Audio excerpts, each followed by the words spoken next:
Hello learners, welcome to my channel Tonuja's English Institution. আজকে আমরা West Bengal বোর্ডের class 8 এর ইংলিশ বিষয়ের lesson 3 an April day by Henry Wordsworth লংফেলোর লেখা একটি খুব সুন্দর কবিতা পড়তে চলেছি। কবিতাটি আমরা লাইন বাই লাইন পড়ব এবং তার মানে বুঝবো। তো চলো কবিতাটি আমরা শুরু করি। তার আগে বলি, আজকে যারা আমার ক্লাসে ফার্স্ট এসেছো বা আমার চ্যানেলে যারা প্রথম এসেছো তারা প্লিজ আমার চ্যানেলটিকে সাবস্ক্রাইব করে রেখো ওয়েস্ট বেঙ্গল বোর্ডের ইংলিশের ক্লাসগুলি পাওয়ার জন্য, এবং পাশে থাকা বেল আইকনটি প্রেস করে নিও সমস্ত রকমের ভিডিওগুলো নোটিফিকেশন পাওয়ার জন্য। অ্যান এপ্রিল ডে, এপ্রিলের একটি দিনের কথা, অর্থাৎ কবি বুঝিয়েছেন শীত শেষ, বসন্তের আগমন ঘটে গেছে এবং সেই বসন্তের একটি প্রাকৃতিক সৌন্দর্যের চিত্র কবি কবিতার মাধ্যমে ফুটিয়ে তুলেছেন। কবিতা পড়ার আগে আমরা জেনে নেব কবি পরিচিতিটা। হেনরি ওয়ার্ডসওয়ার্থ লংফেলো 1807 টু 1882, অর্থাৎ এটা লংফেলোর লাইফ স্প্যান। 1807 সালে তিনি জন্মগ্রহণ করেন এবং 1882-তে মারা যান। Was one of the most famous American poets of his day. তিনি তার সময়ে আমেরিকার বিখ্যাত কবিদের মধ্যে অন্যতম। Longfellow is well known for his lyric poems. লংফেলোর প্রসিদ্ধি লাভ করেছিলেন তার গীতকবিতার জন্য। নোটেড ফর দেয়ার মিউজিক্যালিটি, তার কবিতার বিখ্যাত ছিল তার ছান্দিক বা সাঙ্গীতিক ছন্দের জন্য, অর্থাৎ তার কবিতার মধ্যে একটা ছন্দ পাওয়া যায়, সেই তার জন্যই তার কবিতা বিখ্যাত ছিল। His first major poetry collections were Voices of the Night and Ballads and Other Poems. তার প্রথম বিখ্যাত যেসব কবিতা সংকলনগুলি রয়েছে সেগুলি হচ্ছে Voices of the Nights and Ballads and the Other Poems. The present text is a part of Longfellow's poem of the same name. বর্তমানে যে টেক্সটটি বা যেই পড়া বইয়ের অংশটি, দ্য প্রেজেন্ট টেক্সট, অর্থাৎ বর্তমানে যে টেক্সটটি আমরা পড়তে যাচ্ছি সেটা লংফেলোর কবিতার একটা অংশ একই নামের, অর্থাৎ লংফেলোর একটি কবিতা রয়েছে অ্যান এপ্রিল ডে, তারই একটা অংশ। এবার টেক্সট নিয়ে চলে এসেছি, চলো শুরু করি। ওয়েন দ্য ওয়ার্ম সান, যখন উষ্ণ সূর্য, এখানে সূর্য বলতে সূর্যের তাপকেও বলতে পারো, সূর্যের রোদ বলতে পারো। যখন উষ্ণ সূর্যের তাপ, দ্যাট ব্রিংস, যেটা নিয়ে আসে, সিড টাইম, বীজ বপনের সময়, অ্যান্ড হারভেস্ট, ফসল ফলানোর সময়, হ্যাজ রিটার্ন আগেন, আবার ফিরে এসেছে। কেন বলা হয়েছে? দেখো, ফরেন কান্ট্রিজে তোমরা দেখবে অত্যধিক শীত পড়ে এবং শীত পড়ায় চারিদিকে বরফ পড়ে থাকে। তখন কি হয়, তাদের চাষবাস বন্ধ থাকে।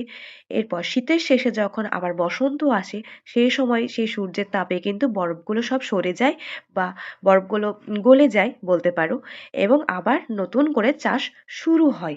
সেই জন্যই বলা হয়েছে ওয়েন দ্য ওয়ার্ম সান, যখন উষ্ণ সূর্য নিয়ে আসে, কি নিয়ে আসে? সিড টাইম, অর্থাৎ বীজ বপনের সময় এবং ফসল ফলানোর সময়, সেই সময়টা আবার ফিরে এসেছে। এবার দেখো অ্যাপোস্ট্রফি দিয়ে শুরু হয়েছে টি, অর্থাৎ ইট। ইট ইজ সুইট, এটা খুব মধুর। To visit the still wood, still wood অর্থাৎ স্তব্ধ বনভূমি। টু ভিজিট, এখানে ভিজিট বলতে তোমরা ভ্রমণও বলতে পারো। এটা খুব মধুর ভ্রমণের জন্য। কোথায়? স্টিল উড, সেই স্তব্ধ বনভূমিতে ভ্রমণের জন্য খুব মধুর।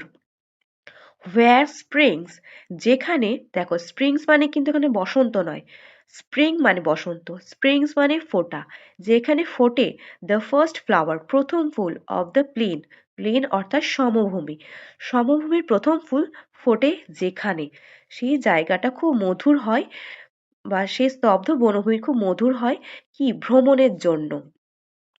তাহলে তোমরা বুঝতে পারছো প্রথম লাইনে বা প্রথম প্যারাতে কি বলা হয়েছে? যখন উষ্ণ সূর্য আসে তখন কি নিয়ে আসে?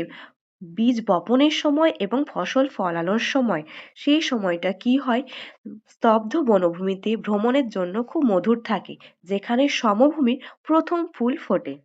Next স্ট্যান্জা, I love the season well, কবি বলছেন আমি এই ঋতুটাকে বেশ ভালোবাসি। when forest glades are teeming with bright forms, অর্থাৎ যখন ফরেস্ট গ্লেডস অর্থাৎ বনভূমি, এবং গ্লেডস মানে হচ্ছে ছোট ছোট ঘাস বা ঘাস ফুলও বলতে পারো। when forest glades অর্থাৎ বনভূমির ছোট ছোট ঘাস, আর টিমিং অজস্র পরিমাণে, টিমিংয়ের মানে হচ্ছে অজস্র সংখ্যায় উইথ ব্রাইট ফর্মস, যেগুলো কি করছে উজ্জ্বল আকার ধারণ করেছে, অর্থাৎ বরফ সরে গেছে এবং বনভূমির ওপরে যে ছোট ছোট ঘাসগুলো রয়েছে বা ছোট ছোট ঘাস ফুলগুলো রয়েছে সেগুলো অজস্র পরিমাণে রয়েছে, যেগুলো উজ্জ্বল আকার ধারণ করেছে সূর্যের আলো পড়ায় বা সূর্যের তাপ পড়ায়। যেহেতু বরফ সরে গেছে, nor dark and many folded clouds foretell, nor dark কালো নয় অ্যান্ড মেনি ফোল্ডেড ক্লাউডস অর্থাৎ কোনো ভাঁজযুক্ত মেঘ যেটা কি করছে না ফোরটেল অর্থাৎ পূর্বাভাস দিচ্ছে না দ্য কামিং অন অফ স্ট্রমস, কোনো ঝড় ঝঞ্ঝার কোনো পূর্বাভাস দিচ্ছে না, কোনো কালো মেঘ, not dark and many folded clouds, কোনো কালো বা প্রচুর ভাঁজযুক্ত মেঘ কিন্তু কোনো ঝড়ের পূর্বাভাস দিচ্ছে না। যেহেতু বসন্ত এসে গেছে, বসন্ত মানেই হচ্ছে একটা সুন্দর প্রাকৃতিক সৌন্দর্য দেখার একটা জায়গা।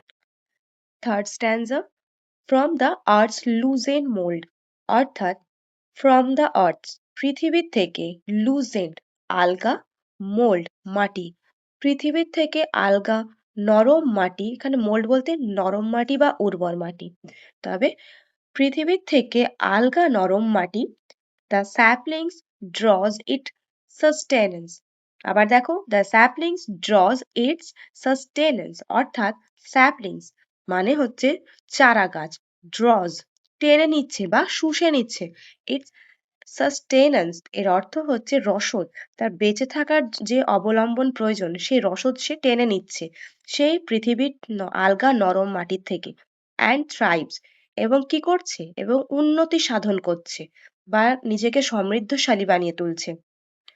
দো stricken to the heart with winters cold, বলছে দো যদিও, স্ট্রিকেন, স্ট্রিকেন কথার অর্থ হচ্ছে একটা খারাপ প্রভাব পড়া বা কষ্ট, টু দ্য হার্ট হৃদয়, হৃদয়ে যে একটা খারাপ প্রভাব পড়েছে বা একটা মনোরম কিছু একটা না হওয়া, একটা খারাপ প্রভাব পড়া, হৃদয়ে যে একটা খারাপ প্রভাব পড়েছিল উইথ উইন্টার্স কোল্ড, শীতের ঠান্ডায় যে গাছেদের হৃদয়ে একটা খারাপ প্রভাব পড়েছিল, যদিও খারাপ প্রভাব পড়েছিল, দ্য ড্রুপিং ট্রি রিভাইভস, সে নুয়ে পড়া গাছগুলো কিন্তু আবার নতুনভাবে পুনরায় জীবন ফিরে পেয়েছে। Fourth stanza, the softly rubbled song, মিষ্টি কিচিরমিচির গান বা মিষ্টি কিচিরমিচির ডাক। দেখো রাবেল কথার অর্থ হচ্ছে বা কবি এখানে বুঝিয়েছেন যে বনভূমিতে কিন্তু একটি নয় বহু সংখ্যক পাখি রয়েছে, যাদের বিভিন্ন টোন রয়েছে, বিভিন্ন ভয়েস রয়েছে এবং সেই তারা নিজেদের মতো গান গাইছে, যেটা কখনো আস্তে সুর হচ্ছে, কখনো জোরে হচ্ছে, কেউ তীক্ষ্ণ কেউ মিষ্টি, এর দ্বারাই কবি রাবেল্ট সং অর্থাৎ প্রচুর সংখ্যক পাখির মিলিত গানকে কবি রাবেল সং বলেছেন। comes from the pleasant woods, যেটা আসছে মনোরম বনভূমি থেকে, and colored wings এবং কি বিভিন্ন রঙিন পাখা বা রঙিন পাখা, glance quick in the bright sun, সূর্যের উজ্জ্বল আলোয় এক ঝলক দেখা যাচ্ছে এবং উড়ে যাচ্ছে। তাহলে কালার উইংস বলতে অবশ্যই এখানে পাখিদের কথা বলা হয়েছে এবং আমরা একটু আগে কি শুনতে পেলাম, বাবল সং অর্থাৎ মিষ্টি কিচিরমিচির ডাক, এবং দেখতে পাচ্ছি এখন কালার্ড উইংস অর্থাৎ রঙিন পাখা, অর্থাৎ পাখিদের সে রঙিন পাখা যেগুলো কি করছে glance quick in the bright sun, সূর্যের উজ্জ্বল আলোয় এক ঝলক দেখাচ্ছে এবং উড়ে যাচ্ছে।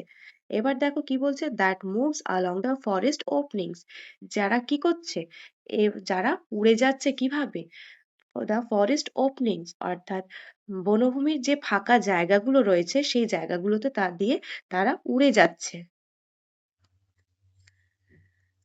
এবার আমরা চলে এসেছি কবিতার ফিফথ স্ট্যান্জা বা ফাইনাল স্ট্যান্জাতে। এর ফাইনাল স্ট্যান্জাতে আমরা দেখব কবি এখানে কিন্তু কবিতাটার শেষ একটা দিনের শেষ সময়টাকে বর্ণনা করেছেন।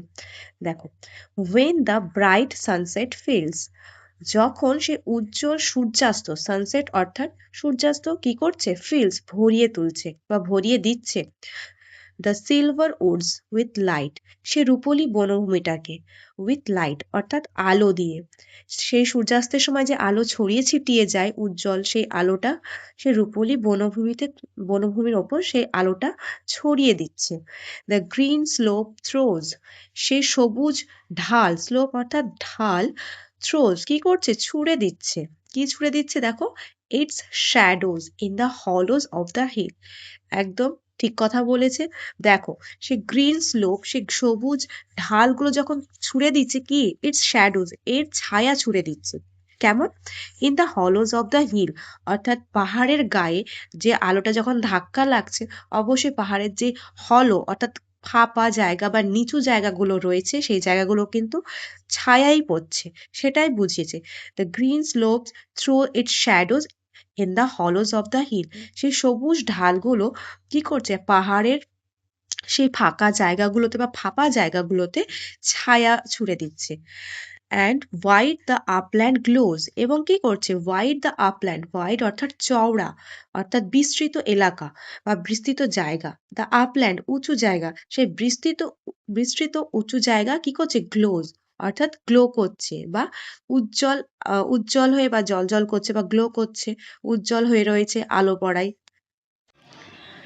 তবে কবি বসন্তের এই যে সুন্দর একটা বর্ণনা দিয়েছেন পুরো কবিতাটি জুড়ে, তোমরা দেখছো ওয়ার্ম সান থেকে শুরু করে সানসেট, প্রত্যেকটা সময়ের বসন্তের কখন কি বিবরণ থাকে, প্রত্যেকটা বিবরণ কিন্তু কবি খুব সুন্দরভাবে কবিতায় ফুটিয়ে তুলেছেন। যদি তোমাদের কবিতাটা বুঝতে কোথাও অসুবিধা হয় অবশ্যই কমেন্টে জানিও, কোনো অসুবিধা থাকলে। ততক্ষণ চলো টাটা।